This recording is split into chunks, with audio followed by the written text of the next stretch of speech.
Special thanks to our promotional partners at the American Philatelic Society. The APS is the largest stamp collecting organization in the world, supporting collectors of any level worldwide.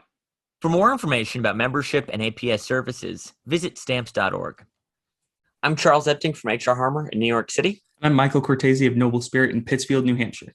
And this is Conversations with Philatelists. Now, Michael, you've probably noticed this as well.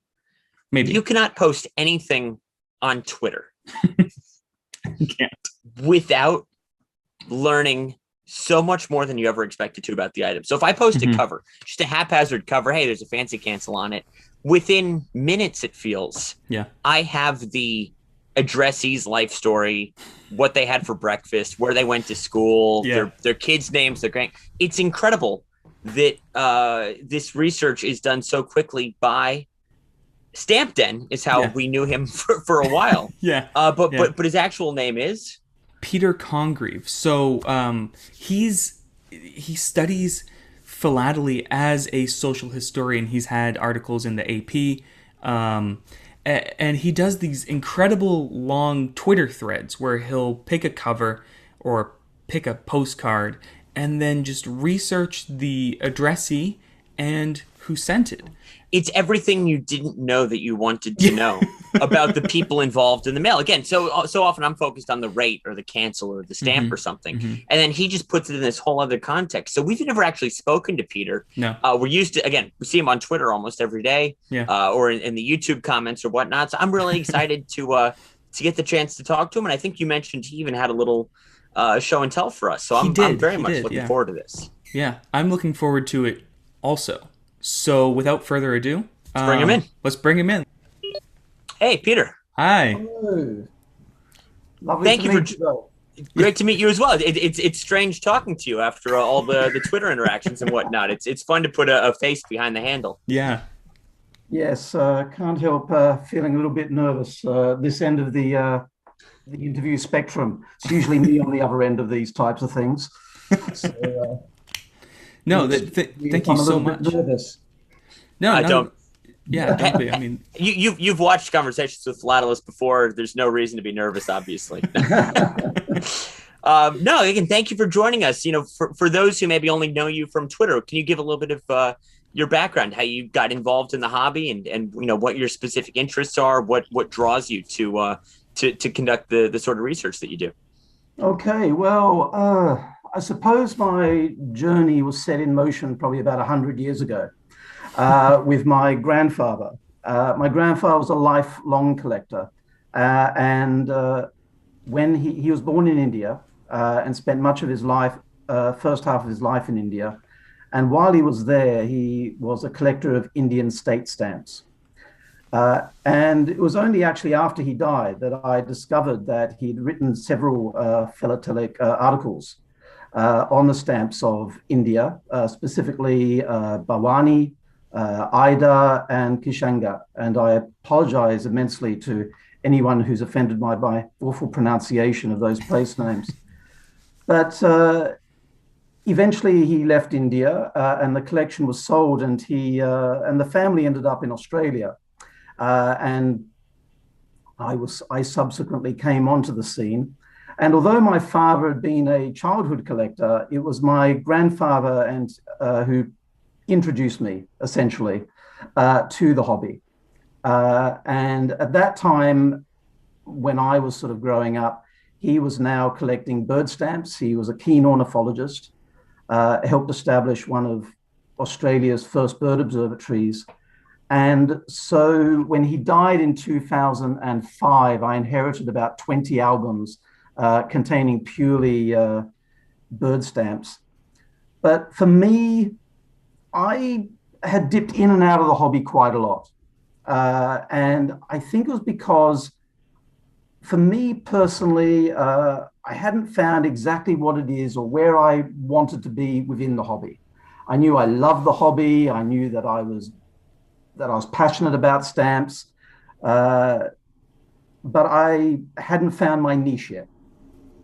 And I think the first inkling of what has now kept me in the hobby started in the mid-2000s when I read an article by a gentleman by the name of Rod Perry, who was an Australian philatelist, auctioneer, philatelic author, exhibitor, who now is dead. He died last year, tragically, in 2020. But in 2002, he started a column in Stamp News Australia. And that column was called Wood Chip Free Zone. And his focus was not on stamps, but more on the covers and the stamps as a payment for a service. So his focus was on usage and the postal markings that go along with the usage of stamps on covers. And so that sort of shed a new light on the collecting hobby for me. Up until then, I'd basically been like many people, I just put a stamp in an album and sort of promptly forgot about it. And it was sort of more about the collecting of these objects rather than about really understanding what they were there to do, to pay postage. And so this was a real eye-opener for me. And so I started collecting stamps on cover. And one day I found a cover which I was confused about whether it was a proper commercial usage or whether there was some philatelic sort of, purpose behind it. And so I turned to the internet and I looked up the name of who it had been sent to. And it turned out that was indeed quite a well-known collector in the United States. And by searching that name, I suddenly found many other covers that had been sent to him that, like the cover I was researching, always bordered on the too good to be true in terms of the usage of the stamps and the way they were arranged and what they were essentially trying to do. And so I suddenly started to realize that knowing not just about the stamp and its postal usage, but knowing something about who was sending it or why they were being sent or who was collecting that was also somewhat important. And so I started doing this research on other covers in my collection. And that's where I came across the next major influence in my collecting career. And that was a website called Australian Postal History and Social Philately by a gentleman called Dr. Maurice Allen Mischel, who was Australian born but lived most of his life in Canada. And his website, unfortunately, is now defunct. He died in 2016. But he published over 100 papers, philatelic papers, all with an Australian connection. But his focus was on the social aspects of the covers that he wrote about who was receiving these covers, rather than just purely the usage side of things. So that tapped into a very early interest of my own in genealogy and history. And so I finally found, I think at that point, I finally realized where I needed to be in my collecting. I found that at that point, I felt my collecting interest was in essence linked to sound rather ridiculous here, the vision of Rowland Hill, when he put forward the idea of the penny post and postage stamps, that yes, it was essentially to remove the complexity and costs of the postage system, but to the end of facilitating greater communication and trade. He was a social reformist. And, communication happens between people, not between postage stamps.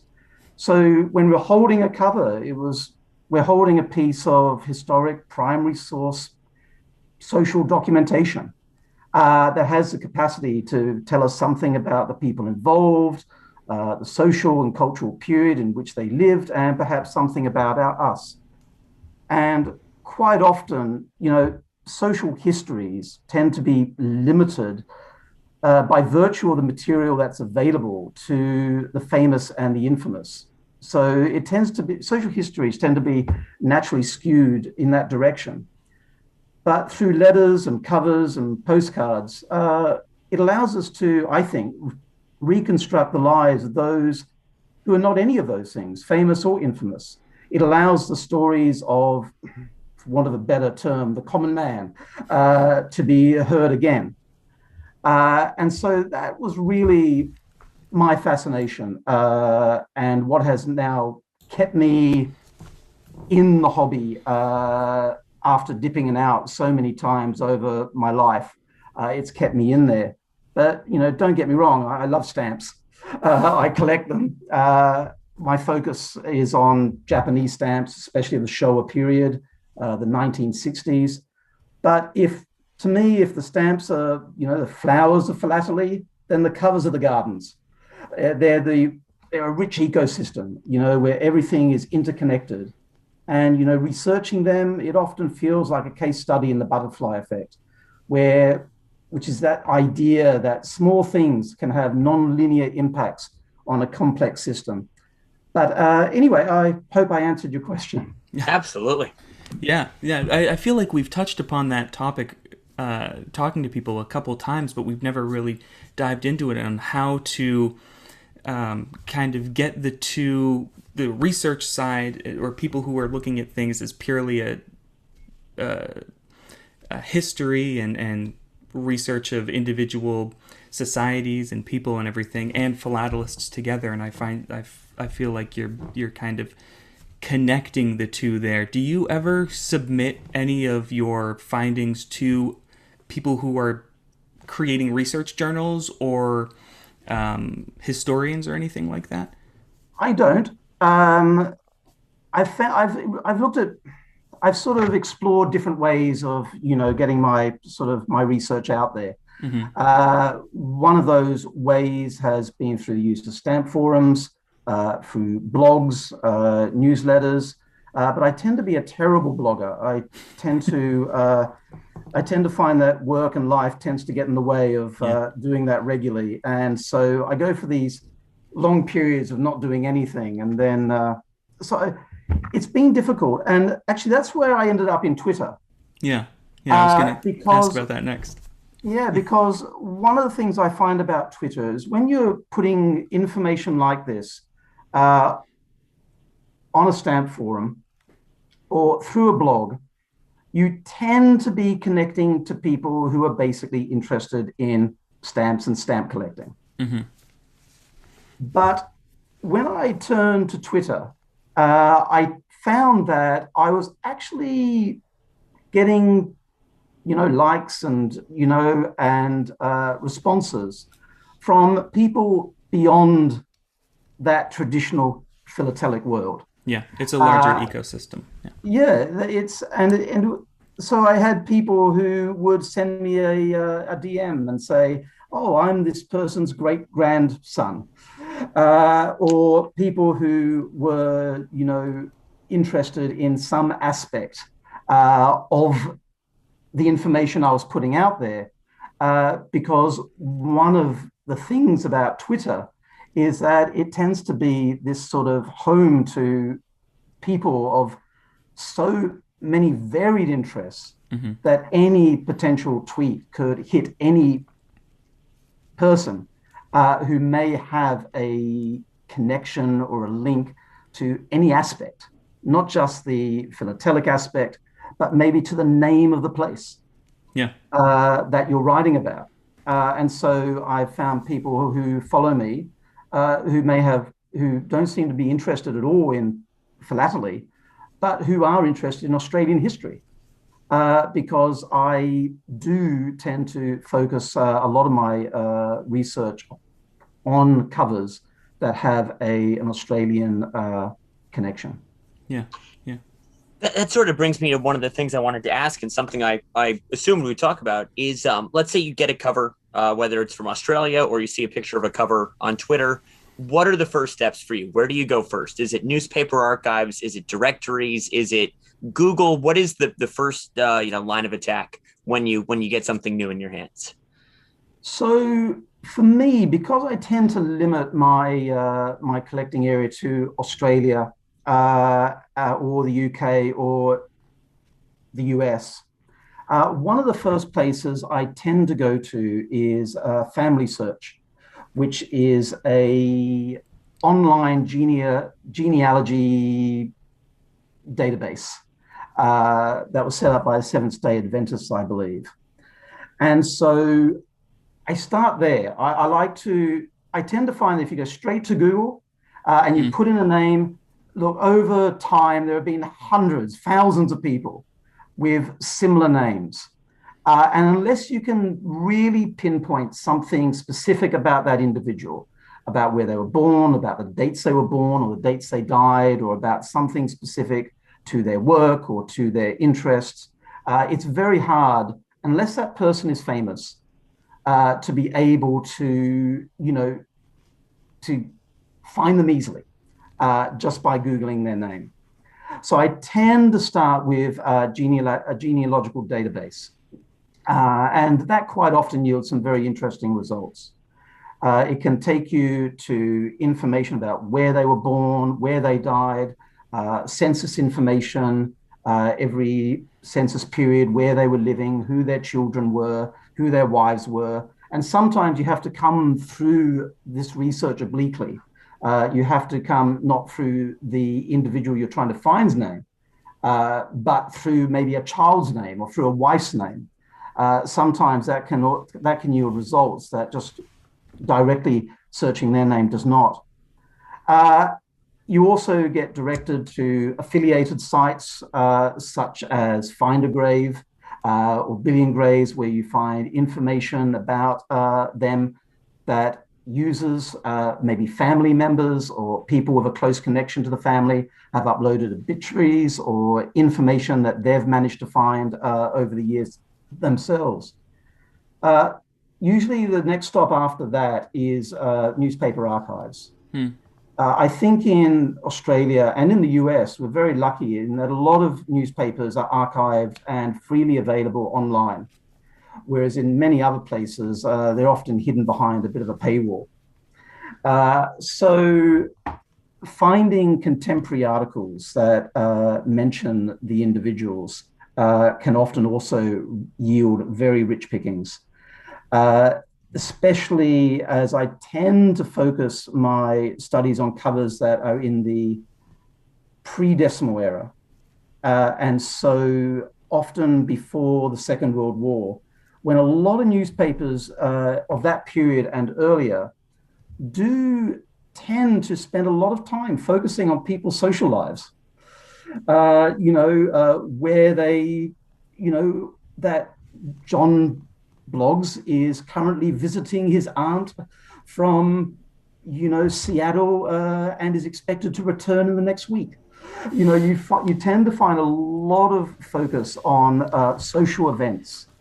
After the Second World War, you tend to find the newspapers starting to move away from that and starting to focus more on, world events or, major events.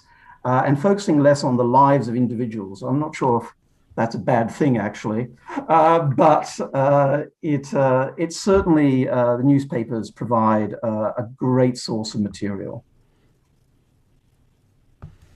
Yeah, I feel like I keep going back to this comment that when we talked to Dr. Cheryl Gans, we asked her kind of how the National Postal Museum gets people involved in philately and everything, and she said, well, if you want to get philatelists, or if you want to get people involved in philately, if you want to get outsiders involved, you have to stop talking to philatelists. And I think what you're doing there is a perfect example of reaching people from outside of the hobby who are interested in the social aspect and the history aspect, and getting them excited about these covers, because they can definitely tell a story about what life was like in that time, and add to the newspapers and add to the family search history and everything like that. I think it's terrific. You build these massive blog posts that are just very intricate. So when do you,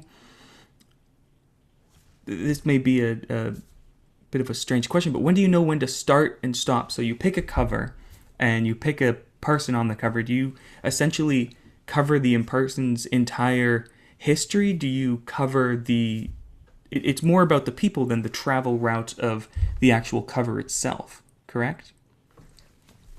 I love exploring how the cover got to from where it started to where it ended up. Absolutely. But it's a very, very interesting question about, where do you start? Where do you stop? Yeah. I tend to go back as far as I feel I need to, and as far as I'm able to, in terms of the information available. That really allows me to feel that I now understand where this person came from, to where they are at this point, to send this particular postal artifact to whoever it is who's receiving it. So quite often I will construct a family tree for that person based on newspaper records, based on online genealogical records. And that can go back generations, go back 3, 4, 5 generations sometimes. And like most stories, I like to have an ending. So I will also go beyond the date of the cover, not in a huge amount of detail, but I do like to find if there's a happy ending somewhere down the line, or even a tragic ending, which is maybe more exciting. But that's so really there's no set start and stop.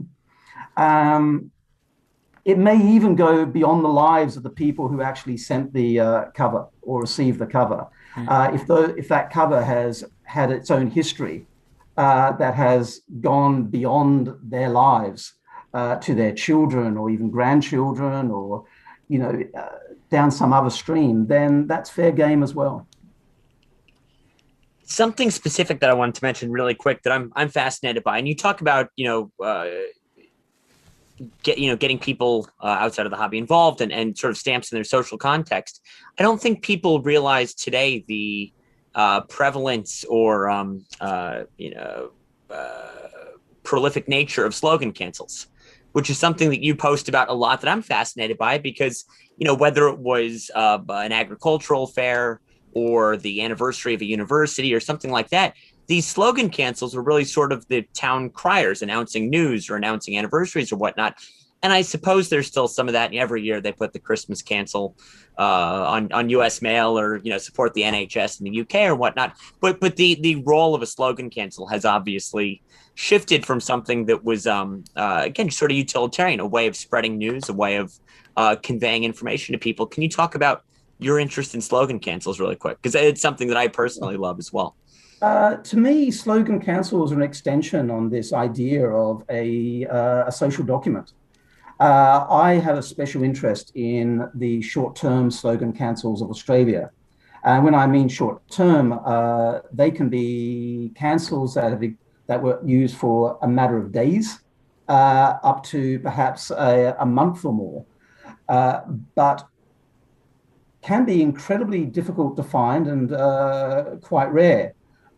Mainly because a lot of these slogan cancels, which advertise, local events in small rural communities, came from sort of low postal usage areas. And so if you're looking for the true rarities of philately, then slogan cancels fits that bill beautifully. And you're right, Charles, everything from country fairs, advertising to ex-inhabitants of the area that these events are happening, and that, calling people back to visit the town again, to recognizing the anniversaries since they became a municipality. Can't even say the word.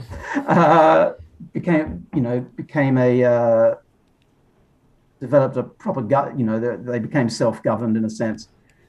So all of these covers tell us something about the social events, the social history of these locations where they originate from, and I find that absolutely fascinating. I agree, and I think it's also a fun thing because a lot of them are common. A lot of them are a dime a dozen. But then you get that occasional one that was only in use for a long weekend in a small town, and there can be some rarity and value to a slogan cancel as well. In addition to the you've got the historical context, but it's fun when something that is perceived as common can surprise you every once in a while. I sometimes look in the Australian newspaper archives for information about a town fair that's on a slogan cancel, and there is absolutely nothing reported in any newspaper about that event. And it leaves you utterly bewildered. Some are heralded months in advance. There is extensive coverage of the event itself. And there's even coverage after the event about, what came of various aspects of it. But there are many that were not even reported on. And so these slogan cancels are sometimes, there are still, if you go to local history archives, you might find an old program. But quite often these slogan cancels can be the only clue that some of these events took place at all. Wow. Yeah, do you find many things like that kind of put the puzzle pieces back in history, that you discover something and say, hey, I didn't think this was this way before, or it changes your opinion on something? Or I know you say that a lot of the research is done more on the common man, as you will, but I'm sure there's things that you stumble upon that might actually change even just a tiny bit. You said that butterfly effect, the history books in the places that you're researching them. I'd love to say that I was changing history, but I'm afraid it's just not true. Maybe adding to it. But I'm adding to it. Yeah. I'm adding to it, and certainly every cover that you research is somewhat of a learning experience. Sometimes when you're looking at a cover, there's a cover that I particularly love in my collection, where when I look at the US Census information for the year it was sent, 1920, there is no record of this person anywhere in this US Census. But for this cover, we know where this person was and where they lived and the job they had in this period. And so is that important to history? Probably not. Right. But it may be important to someone who is researching their family tree. Yeah. Someone who is out there searching for answers about their own lives. And so if something that I've researched, achieves that, gives someone something they just didn't know before about themselves, then I'm happy with that. Can you contribute to the genealogical website that you use to research these people? If you find a family member that wasn't listed or anything? It's certainly possible. You can set up, in many of these websites, you can set up user-based family trees. And put that information out there. But as I tend not to spend all my time researching every aspect of the family history of that particular individual, I don't tend to do that. Well, you had mentioned that you had some items that you were interested in sharing. But before we get to that, I just had one last question about those things. Is how long does it typically take you to put one of these Twitter threads or a blog even together? Is it based on your Twitter responses? I would guess like 2 minutes. Yeah, we had a live stream the other day, and you mentioned the family history of the person that Charles showed a cover of 15 seconds. The Herrick family, yes, with Mary Elizabeth Herrick, and a trip from India in 1861. It depends. I can spend as little as 2 minutes and find information quite readily, or it can take me many, many, many months. Wow. And in fact, I never close the book on any cover. It's been wonderful that as, material becomes digitized and made available, that the longer you wait, the more information there is out there. And so I tend to always come back to covers. Even after I think I've pretty much done with them, I'll occasionally revisit them. I'll put those names back into my normal search engines. And it can be amazing just how often I'll pick up a nugget of information, or there's a new newspaper that's just recently been archived, or a new book that's been archived and made available through Google Books or through archive.org that sheds new light or provides just a little bit more information than I knew before. So no cover is ever closed to that research process. That's what actually makes this aspect of the hobby for me particularly fascinating, because it's never a closed book. Yeah. Well, I'll go ahead and set up the possibility for you to screen share. But as I'm doing that, I had one other question. So do you find yourself, when researching these people, and if you find anyone super interesting, collecting covers that you've already researched, collecting covers of families or people that you've already researched? So you find X person, you research his history, and then you say, I really like this person, their history, let me go see if I can find more covers addressed to or sent from that person.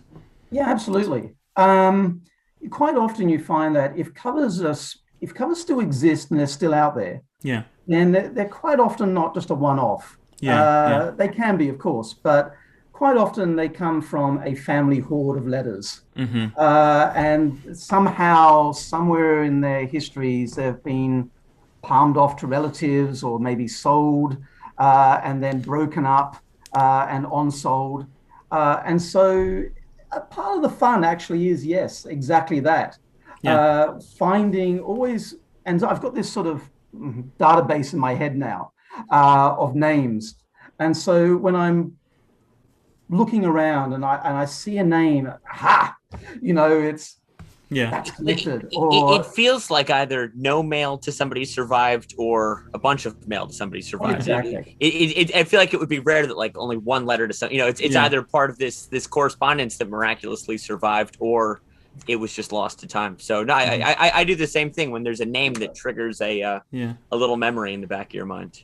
And having more of those covers to put together, you create a much richer timeline of events. In these people's lives.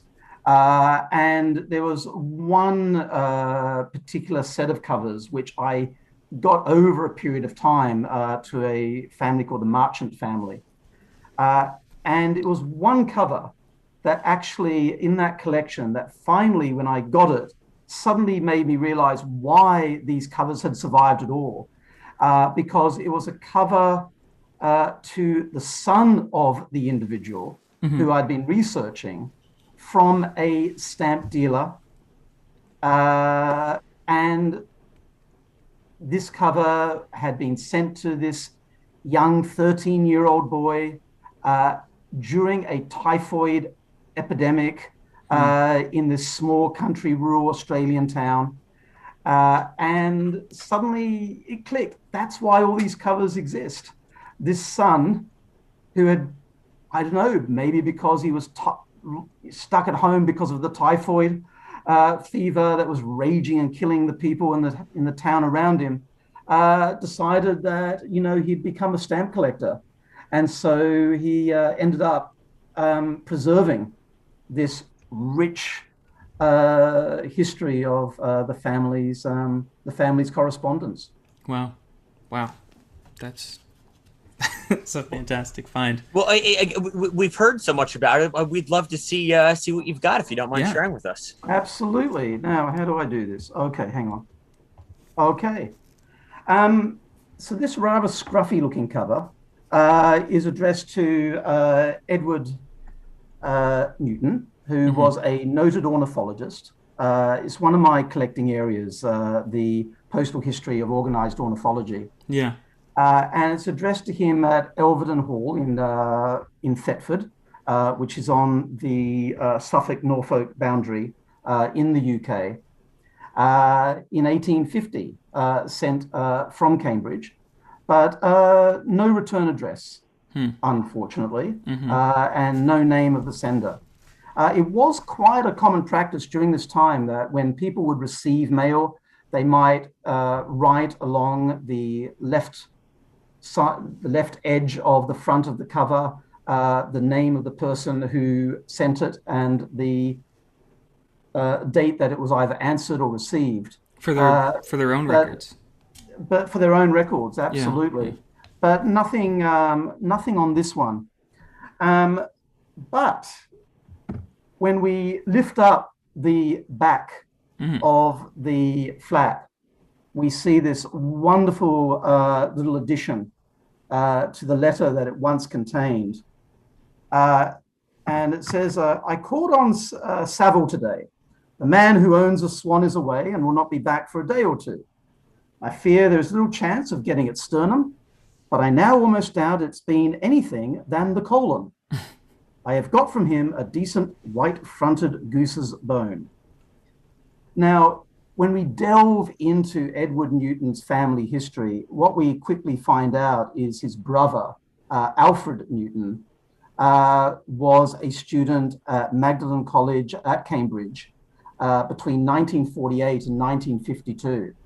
So this cover falls right in the center of that period. And we also know from the archives of the Museum of Zoology at the University of Cambridge that they hold a catalogue of bird bones that had been collected by Alfred and Edward Newton. And that catalogue consists of 6 notebooks, each of about 50 pages long. And so we can see even when Alfred was a student and his brother only 13 years of age, back home in Elvedon Hall where he was born, that together they, even at that young age, were enthusiastic about the anatomy of birds. And Alfred Newton ended up becoming a professor of comparative anatomy at Cambridge and spent his entire life there. He never married. Whereas Edward Newton, later Sir Edward Newton, became a colonial secretary for Mauritius and later Jamaica. And it was while he was in Mauritius that he sent his brother back one of the most complete dodo skeletons in the UK today. Wow. And which is housed in the University of Cambridge's Museum of Zoology. In fact, it's one of the highlights of their collection. Wow. So a fantastic little cover. And I've actually managed to get 3 other covers to Edward by other members of his family, not just his brother, that have exactly the same way of ending a letter by writing on the inside of the back flap. So interesting. Was that a common practice back then? I've not seen that on other covers. It may have been just a little family quirk. Yeah. But if there are other covers out there by other families, then I'll eat my words. But it's a wonderful little cover, and this is and these are, and you talked earlier about a name that you look for when you're looking for covers. The Newton family is one of those names that I keep a special eye out for. Yeah. So the contents of that have kind of been lost to history, I'm lost afraid. to history, yeah. Yeah.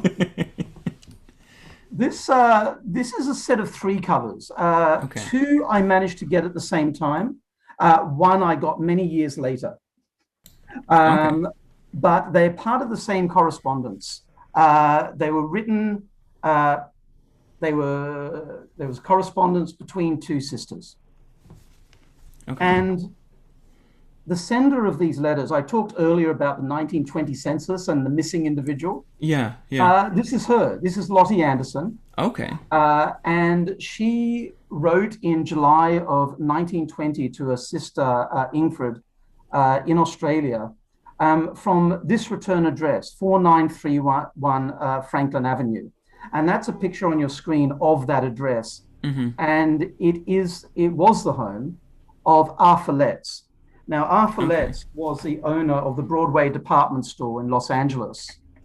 Okay. So he kept a retinue of servants. And at the bottom of the screen, you can see the 1920 census information where he had 3 servants at home at the time of the census. And Lottie Anderson was not one of them. However, I can't find her in any other census record for 1920. So from this cover, we can assume either she was away on the day of the census, or she began her employment perhaps shortly after the census was taken. Mm-hmm. But what is interesting is that the servants were using the main house address for their mail, as I assume the family who lived there would also have done. So there doesn't seem to be a separate address for servants' mail. I feel fairly certain she was a servant because in 1910, in the previous census, 10 years earlier, Lottie Anderson is found in the census as a servant in another home. Okay. So it's not like she was undocumented entirely. No, she was not undocumented entirely. Mm-hmm. And unfortunately, her time there was very short-lived. Philatelist died in 1923. His house that you see there on the screen was demolished in 1927. Oh, that's a shame. And actually, remnants were used from that house to construct Philalist's son's home, which in 1971 became the Playboy Mansion. Oh, there's a wild turn of events. Okay.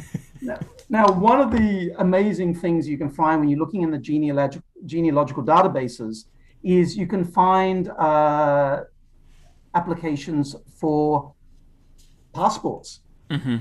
And so here is Ingrid Anderson on the right. And on the left, the person to whom those covers were sent care of. And that's the operatic diva, Madame Eyre. Madame Eyre and Ingrid Anderson had a long history together. Ingrid had been her servant right back to when Madame Eyre was quite young. And after Ingrid left her service, she actually went into service for Madame Eyre's aunt. Okay. And it was while Ingrid was working for the aunt that Madame Eyre sent a message to her from Australia saying, "I need you, come and join me." And so these photos are the photos that were submitted for the passport applications for this 1920 trip to Australia, and as a result, where these covers were sent. The Centre news article shows that just before Madame Eyre actually left the US, a temporary restraining order was placed on her to prevent her leaving. And it was signed, I love the name, by Judge Jury. So Judge Jury signed it. Her ex-husband requested it. He was concerned about the welfare of her child, of his child. But it was quickly resolved. She was able to take the child out of the country on the condition that she bring the child back within 6 months. She did not do that. Yeah. That's incredible that all of this can be found from these newspapers that are just... What's amazing about Madame Eyre was that she had this habit of constantly reinventing herself. Mm-hmm. So in her application for her passport to go to Australia, she actually lies about her father. When you can see here on her application for a passport that when asked about her father, she calls him A. Ackley. Mm-hmm. His real name was Ackley Plumstead.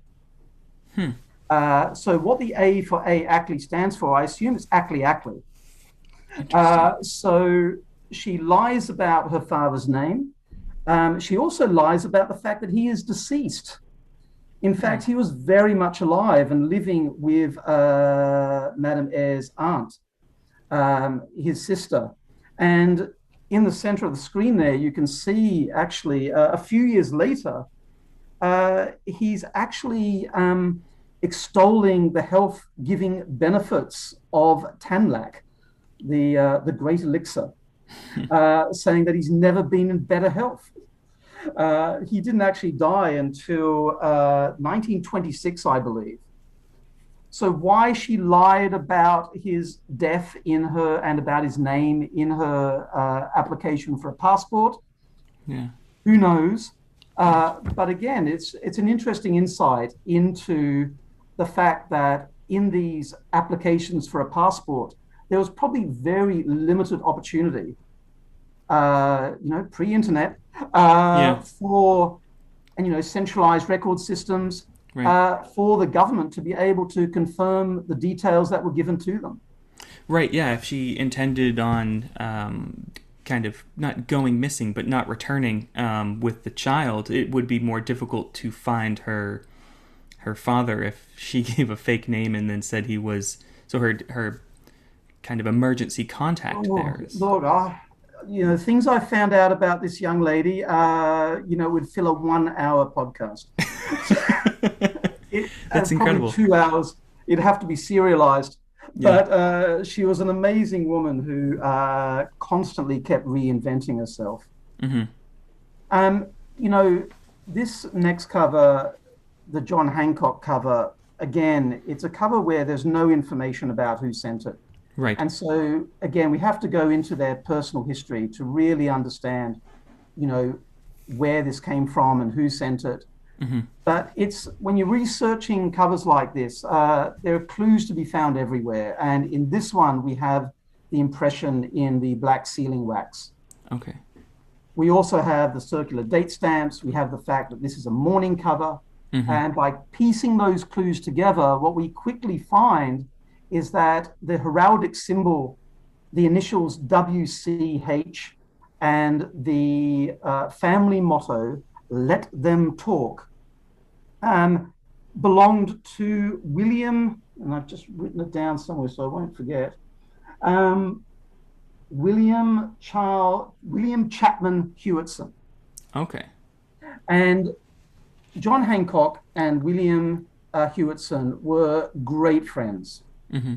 And this was sent from Esher, if we were able to read the circular date stamps, which was the post office town serving Hewitson's home that he called Oatlands. Okay. And it was Oatlands that he bequeathed to John Hancock after his death in 1978. Now, it just so happened that the Natural History Society of Northumbria actually contains a very rich correspondence between these two men.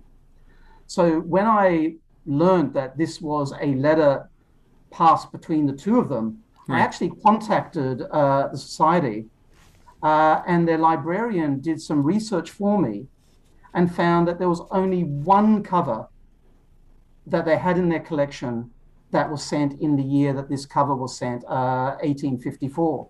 And they sent me a transcript of that letter, which you see in the center of the screen. And when you read this letter, there can only be one conclusion that you can come to, and that this is the letter that was in this cover.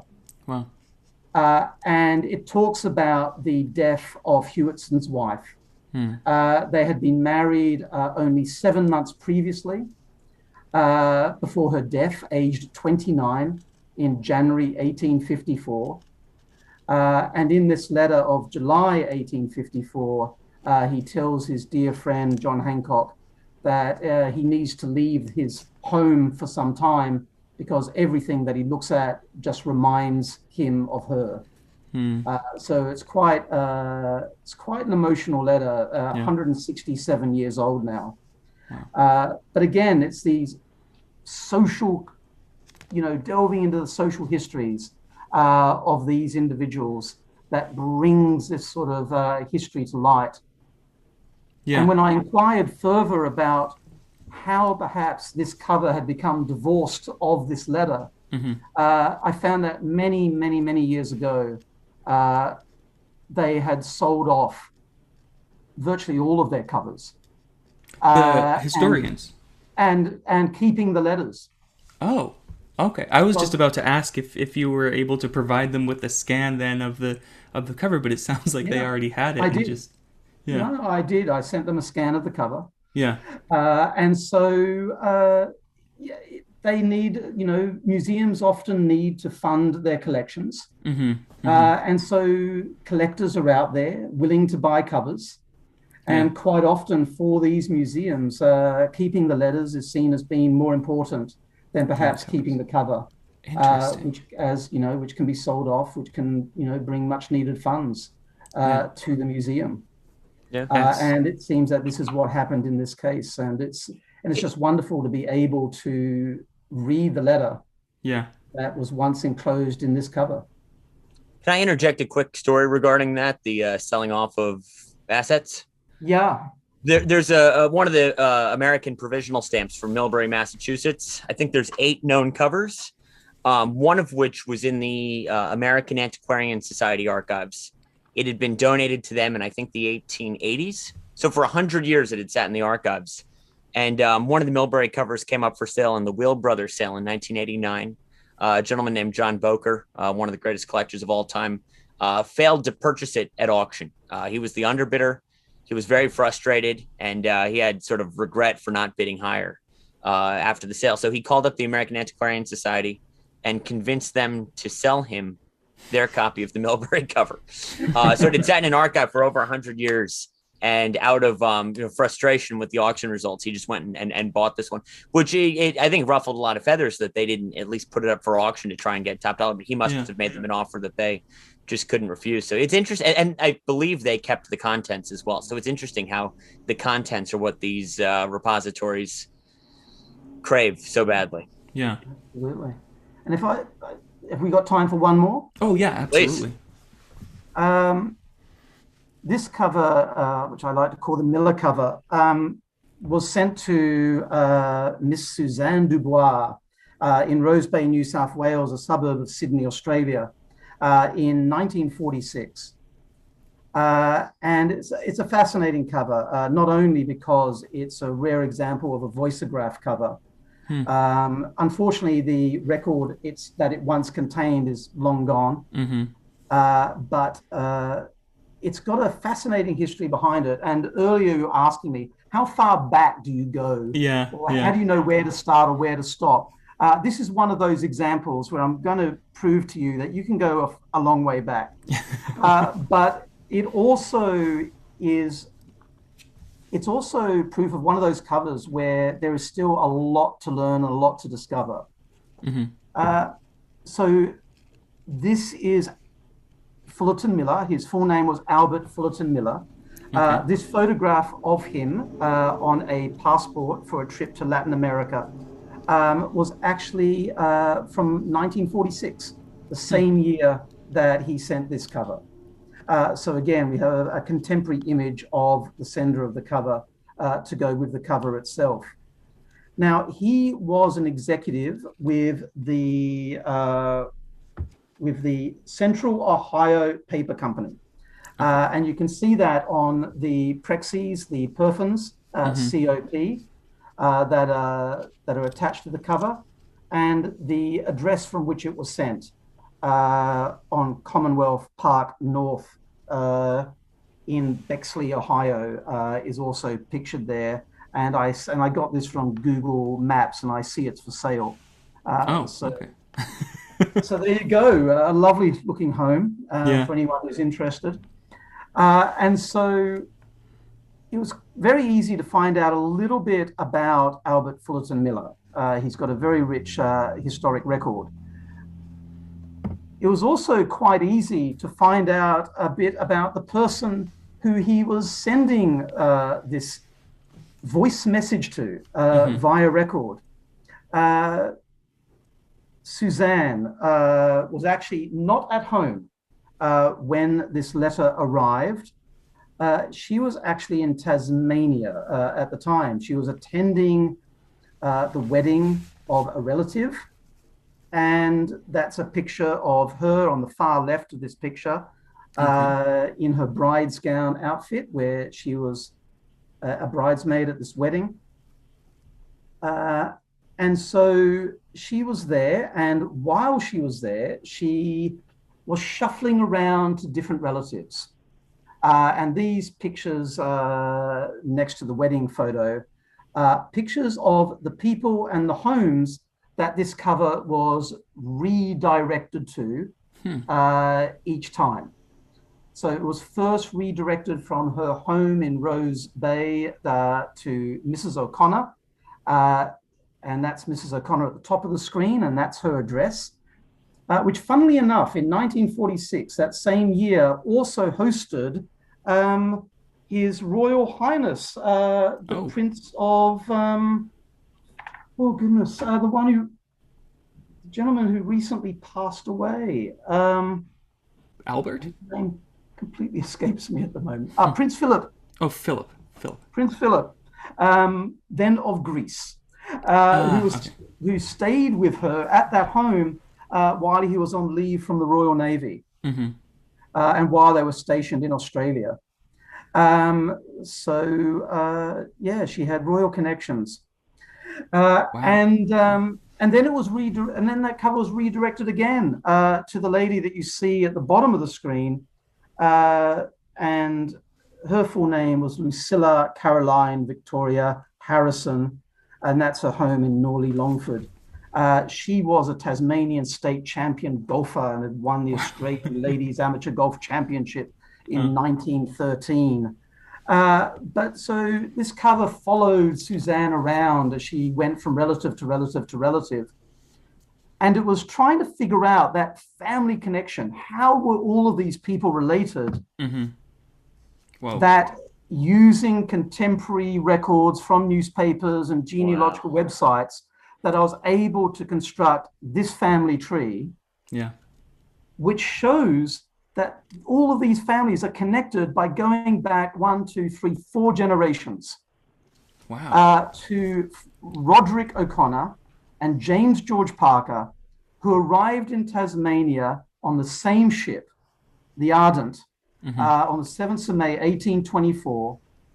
And it was James George Parker's 3 children who created these 3 branches of the same family, to which each of these people who this cover connects are related.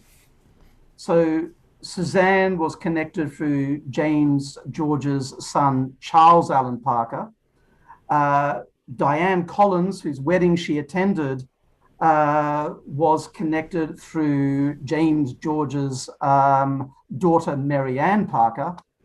And the final person that was redirected to, Lucilla, was connected to James George Parker's 3rd child, Lucilla Parker.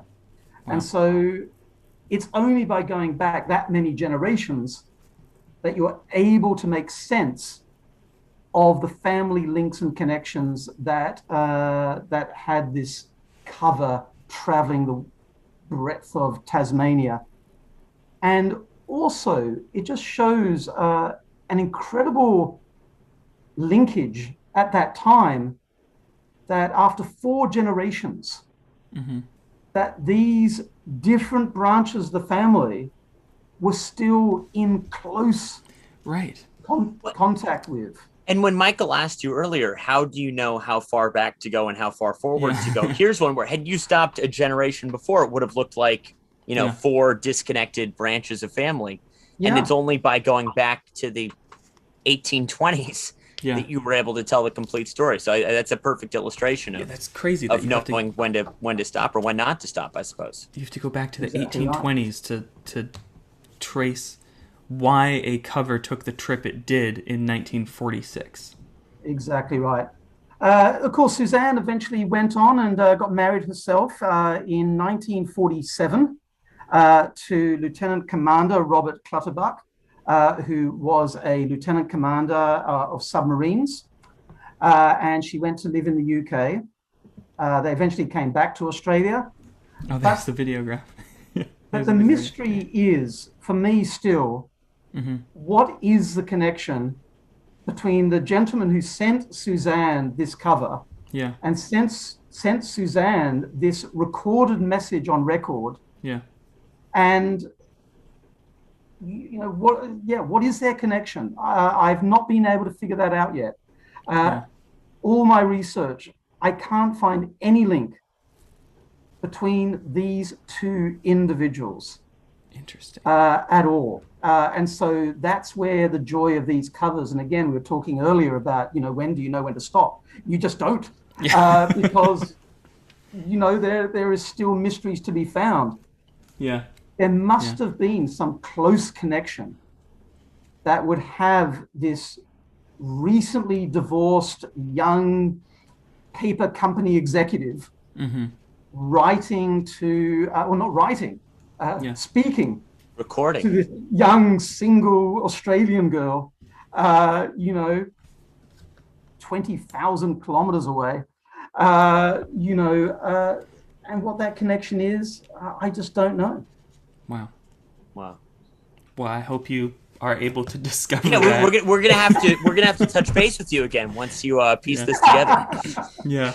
I don't know if that story will ever be I think our listeners will be curious for any updates. Yeah. Maybe they'll have the answer. Yeah. That's wild. That's incredible. All right. So that's me.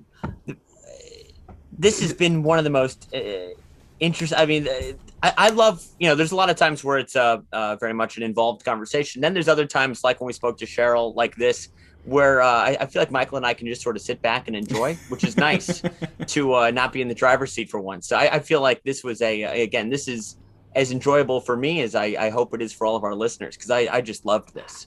Yeah, thank you so much for sharing these and the links that you have to go to in order to find out some of the information. It's just phenomenal, and some of the things that you're discovering and piecing together. I think it's a great service to historians and a great service to the hobby, what you're doing by grabbing all this information and compiling it, because it definitely seems like it's all over the place. You've got to go to 5 different locations to create this one story and this tiny... Yeah. Well, isn't that the joy of research, to find all these, disconnects? Yeah. Well, and to make sense of them. Yeah. And not to get too romantic, but the last thing I'll say is I feel like it's also a great service to these people. Yes. Again, we were talking earlier, are you changing history? Arguably not, but you're keeping these people's memories alive. These people who would be forgotten by the history books. And I'd like to think that somewhere they're looking down on us talking about these covers, smiling that somebody cares about them 100 years later. Yeah, exactly. And I don't think that's being romantic at all. In fact, I was going to say that earlier, and I thought maybe I was being too romantic by saying it.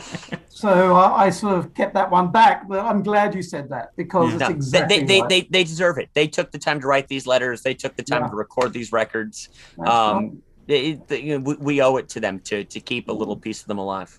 Yeah. They've given us something that we can continue to enjoy and pass on to generation to generation to generation. And I think in a sense, we owe it to them. Absolutely. To keep their memories, out there. Couldn't agree more. Perfect. Peter, thank you so much. Thank you so much for showing this to us and joining us here today. And thank you for inviting me. No, of course. I think I first started watching you from episode 3. I wasn't there for episode 1. I have gone back since and watched the first 2, but I've been watching ever since. But I never expected to actually be on the show myself. So. Michael was the one who suggested it. I jumped at the suggestion. I thought it was brilliant, and I was expecting a great time, and this even exceeded my expectations. So thank you so much. And we'll see you on Twitter in a couple of minutes, I'm sure. I think I'm going to go get some sleep. I think it's midnight. That's right. That's it. Thank you so much. Well, Peter, thank you again. This was a real pleasure, and we really appreciate it. No problem at all, and thank you to both of you for CWP. It's a wonderful service in and of itself. Thank you. Well, we appreciate that. All right, thank you, and good night. Good night. We'll talk to you soon. Michael, this was fantastic. Sometimes I get lost going down these rabbit holes. Yeah. And I'm so glad to see that it's not just me. And also to see that there's somebody who does it so much better than I do it. I loved that. No, his contribution, again, I can't say it enough. His contribution to philately and history is just, it's massive. The work. And what I was saying too, like I when I travel, and you haven't traveled with me really, so you haven't gotten this side of me yet. But I go to cemeteries all the time. Yeah. Yeah. And I just walk around the cemetery. And even Allison, who I work with, like we were up in a couple counties up, and we just went to a cemetery. And you just read their names, you read their dates of birth, you read all this stuff just to keep some memory of these people alive. Yeah. And that's really, again, Peter said he didn't want to mention it. I don't know, maybe I'm being too like hard on my sleeve right now. But to me, that's what this is about more than anything, is these people took the time to write a letter or even record their voice on a disc. Yeah. And like we have to do something. Like, it's not fair for people who put so much effort into corresponding with one another for them to just be lost to time. Yeah. And that's, so yes, it is important to contribute to the historical record and to philately, but it's important to these people's legacies. Yeah. Yeah. I completely agree. And he totally gets that. He's totally all in on that. It's just phenomenal how quickly he said sometimes it takes him 2 minutes. Yeah. And he's not joking. We've seen that. We've where seen I throw something up on Twitter. And like I actually posted a picture of a cancel this morning. Yeah. And I was like, I made sure I didn't put the address in because I didn't want to distract him before our episode. I was like, we got to keep him on topic. No, but then you can sense his passion and his frustration when he can't figure something out. And he keeps going back to it. And I love when he talks about coming back. Nothing is ever fully solved. Maybe they digitize a new paper or somebody uploads a family photo or something. And it's like all these little breadcrumbs. Yeah. It's about the people. Jigsaw puzzle. As he was talking, I was imagining him putting together an exhibit of an entire family's history, family tree through postal history, and then having a member of the family there to visit the exhibit and present it. And I didn't want to. I'm not going to put him on the spot and suggest he do that. Make him do that. No, that's just phenomenal. Just a huge thank you to Peter for joining us again. Somebody I feel like we've gotten to know via social media for the last. I mean, he said he started with episode 3, so we've basically known him for a year now. Yeah, and to be able to talk to him, to see him, to hear his voice, it was really fun. And just a huge thank you to Peter for joining us. Yeah, absolutely. And so late at night with that time change. Midnight. I feel bad when we do our live streams and we have to, we pushed it back, which helped the people in California and totally screwed over Peter in Japan. But he still watches. Exactly. No, so this was a lot of fun. I feel like we've made a new friend through the podcast too, which is exciting. Yeah. So thank you to Peter, and thank you to everyone for listening as always. You can find us on Google, Apple, Spotify podcasts, YouTube. We have a website at philatelypodcast.com. We have an email, philatelypodcast@gmail.com. Charles L. Epting and Michael J. Court on Twitter, which is where I've been most active lately, I would say, social media wise. Let's catch up with Peter again real soon. And let's you and me record another episode real soon. We've got a fun one in a couple of days. I'm looking forward to that a lot. Absolutely, that'll be a good one. But this is a great one. Watch this one on YouTube. If you've made it this far. Michael, this was a lot of fun. Let's chat again in a couple of days. Exactly. Talk to you later. Bye. Have a good one, man. See you.